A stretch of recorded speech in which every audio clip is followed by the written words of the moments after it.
Smart Philo, un thème de philosophie. Tiens, très intéressant d'ailleurs, la spiritualité en entreprise. Alors, avec un point d'interrogation, parce qu'on se dit, tiens, est-ce que ce sont des faux amis? Et on en parle avec Xavier Pavie, philosophe, professeur à l'ESSEC Business School. Et j'indique évidemment ce livre, Xavier, Exercice spirituel philosophique, une anthologie de l'Antiquité à nos jours au PUF. Il est sorti. Rappelez-vous, nous avions, je crois, la dernière fois que la couverture, là le livre est vivant et évidemment à destination de tous les lecteurs. Xavier, la spiritualité, alors c'est un thème objectivement que je n'avais jamais abordé, ni sur un plateau de télé d'ailleurs, ni dans la vie.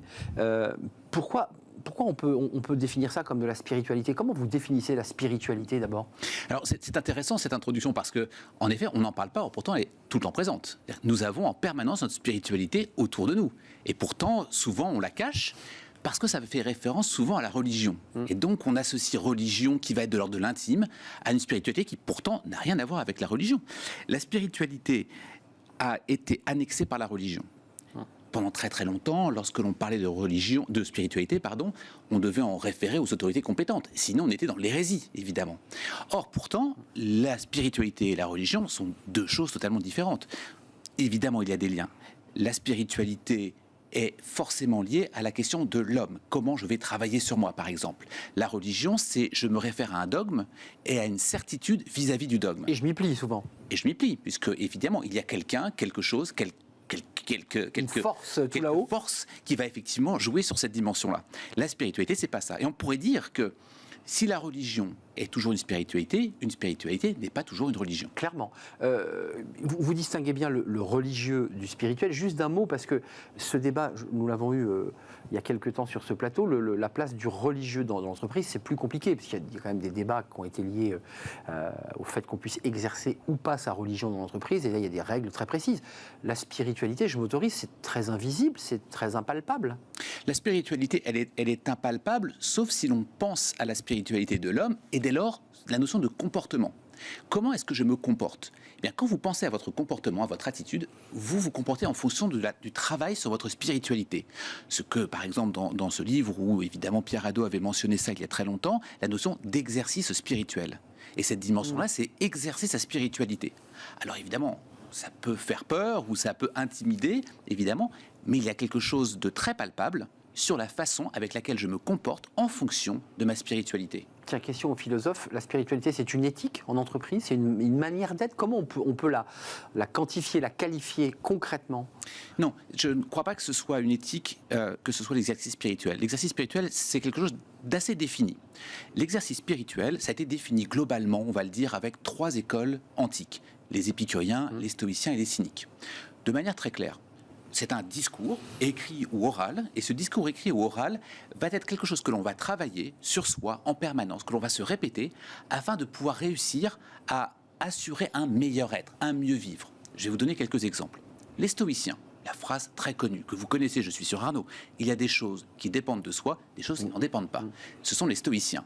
Si je vous réponds correctement à vos questions ou pas, ça dépend de moi. Si vous posez une question qui ne me convient pas, ou qui ne me convient pas, je ne peux pas m'énerver après moi, ni après vous, parce que ça ne dépend pas de moi. Ça, c'est une phrase, alors en l'occurrence, qui ramène à notre sujet, mais qui est très philosophique. Question de mantra que beaucoup de gens ont comme ça en bandoulière, de cette phrase que vous venez de citer. Bien sûr, ça dépend de moi, ça dépend pas de moi. Il y a des choses que je peux changer, des choses que je ne peux pas changer. On l'a en bandoulière, mais est-ce qu'on se l'applique? Une autre phrase, par exemple, des épicuriens. Il y a des besoins naturels et nécessaires. Un besoin naturel et nécessaire, c'est, je vais vous donner quelque chose de très simple. De quoi ai-je besoin pour vivre? De manger un peu, de boire un peu, de manière très simple. Je ne suis pas obligé d'aller dans un 3 étoiles Michelin. Mais c'est la même chose pour son salaire. C'est la même chose également pour son poste hiérarchique. C'est la même chose pour son pouvoir. Pourquoi est-ce que finalement je vais chercher la gloire, le pouvoir, l'argent, toutes ces dimensions-là? Ça, Arnaud, ça existe il y a 2500 ans. Il n'y a aucune différence de nos sociétés. Nous cherchions le pouvoir, la gloire, les empereurs, les rois, l'ensemble de ces personnes-là, vous les contrôlez. Mais aujourd'hui en entreprise, c'est la même chose. Vous voulez la gloire, vous voulez plus de profit, on n'arrive pas à, attention, maîtriser ses passions. Eh bien, les exercices spirituels sont là pour nous aider à maîtriser nos passions. Et quand on se répète la phrase d'Épicure, il y a des besoins naturels et nécessaires, ils viennent en contradiction avec des besoins non naturels et non nécessaires. Donc ça veut dire que là, ça touche très concrètement à l'attitude que l'on peut avoir, donc en limitant ses passions, en ayant une forme de frugalité de ses désirs. c'est la version épicurienne. La version stoïcienne, c'était d'autres types d'exercices. Mais la version cynique... Et les cyniques, alors oui? Alors, par exemple, ils prônent l'autosuffisance. L'autosuffisance, c'est « je ne vais pas dépendre des autres ». Donc si en permanence vous dépendez de ce que les autres peuvent dire, peuvent vous apporter, peuvent vous orienter, etc., vous allez devenir malheureux. La question est toujours comment je peux vivre le mieux possible. Vous évoquiez les philosophes antiques, ça c'est intéressant. Finalement, tout par deux, ils proposent finalement une forme de vérité universelle?